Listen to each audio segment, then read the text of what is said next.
جس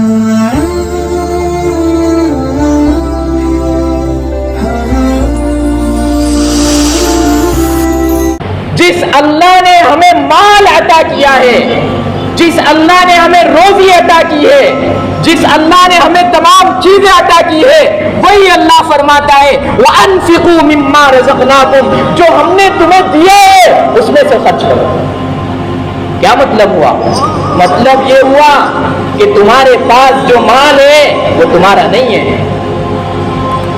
تمہارے پاس جو جائیداد ہے وہ تمہاری نہیں ہے، تمہارے پاس جو پراپرٹی ہے وہ تمہاری نہیں ہے، تمہارے پاس جو تمہاری تجارت اور بزنس ہے وہ تمہارا نہیں ہے۔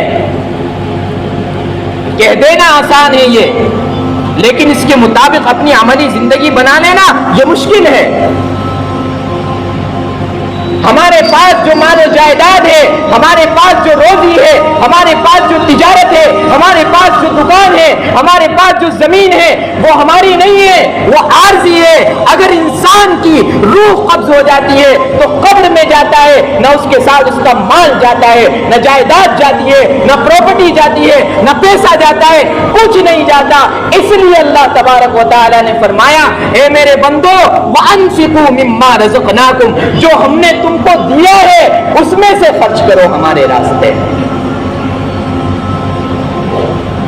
دیکھیے آپ مسئلہ سمجھ لیجئے، بڑی اہم بات ہے۔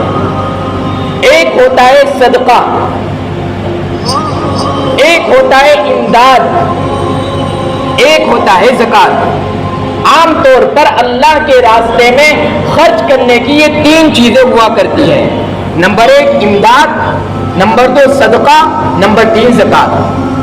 امداد جو ہوا کرتی ہے وہ آپ اللہ کے نام پر جس کسی کو بھی پیسہ دے وہ امداد ہے۔ اللہ کے نام پر آپ کسی غریب کی مدد کر رہے ہیں، اللہ کے نام پر آپ اپنے بھائی کی مدد کر رہے ہیں، اگر وہ پریشان حال ہے اپنے سگے بھائی کی مدد کر رہے ہیں، اپنے باپ کی مدد کر رہے ہیں، اپنے بیٹے کی مدد کر رہے ہیں، وہ امداد ہے۔ اللہ تبارک و تعالی کی طرف سے آپ کو ثواب ملے گا۔ اور مسجد کی مدد کر رہے ہیں وہ بھی امداد ہے، مسجد میں پیسہ دے رہے ہیں وہ بھی امداد ہے۔ تو امداد کا مصرف کیا ہوا؟ یعنی امداد کا جو پیسہ ہوا کرتا ہے وہ آپ کہیں بھی خرچ کر سکتے ہیں۔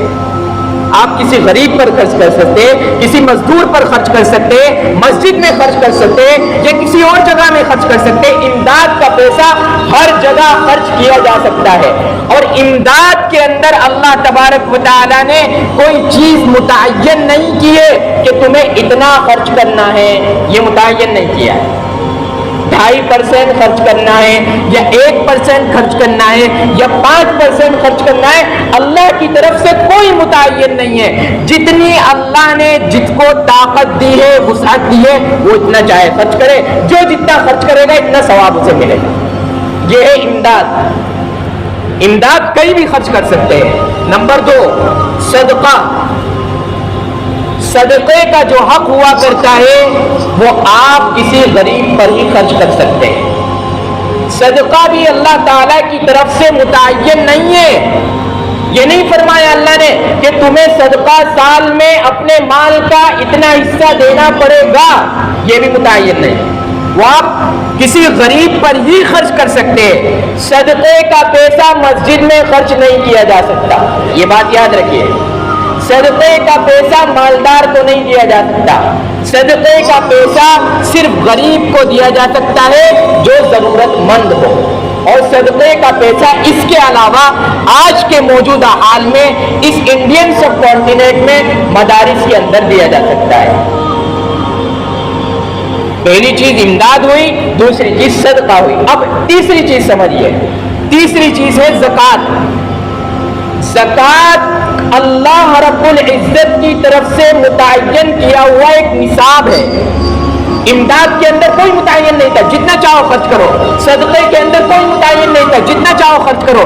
لیکن زکوٰۃ کے اندر اللہ رب العزت کی طرف سے ایک چیز متعین کی گئی کہ تمہیں سال کے اندر اپنی مالیت کا 2.5% اللہ کے راستے میں خرچ کرنا پڑے گا۔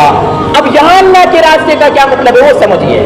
جہاں اللہ کے راستے کا مطلب یہ ہے مسجد میں نہیں خرچ کی جائے گی زکوٰۃ، یہاں اللہ کے راستے کا مطلب یہ ہے کسی مالدار کو نہیں دی جائے گی زکات. یہاں اللہ کے راستے پر خرچ کرنے کا مطلب یہ ہے مسجد میں اگر آپ خرچ کر رہے ہیں, مثال کے طور پر تراویح میں کوئی چیز بانٹ رہے ہیں, اس میں خرچ نہیں کی جا سکتی زکات.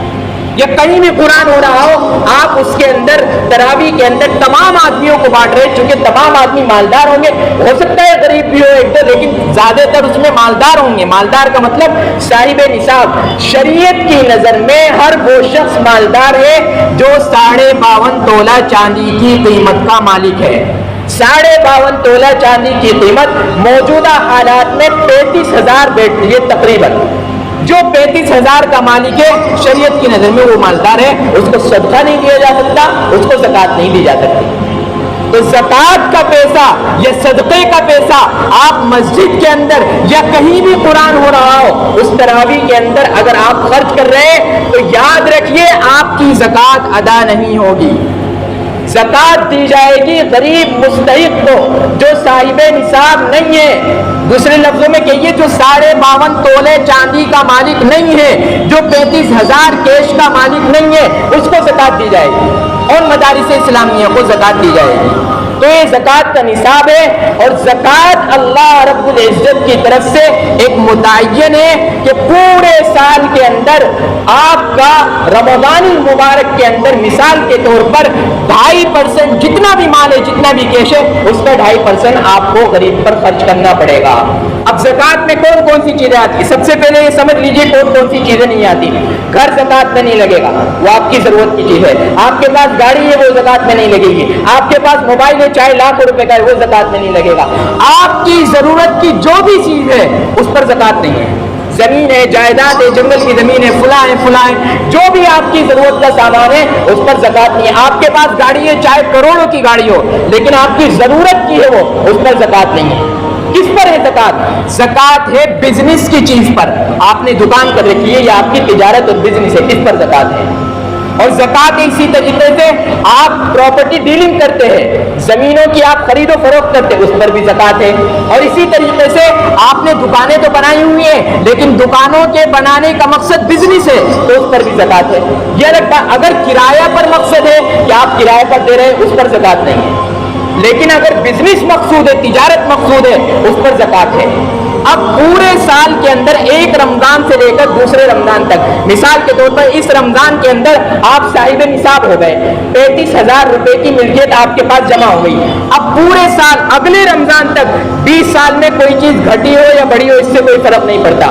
اگلے رمضان کے اندر شریعت میں یہ دیکھا جائے گا کہ آپ کے پاس کتنا کیش ہے, یا آپ کے پاس جو تجارت ہے, آپ کی جو دکانداری ہے, جو بزنس ہے, اس کی پوری مالیت کتنی بیٹھتی ہے.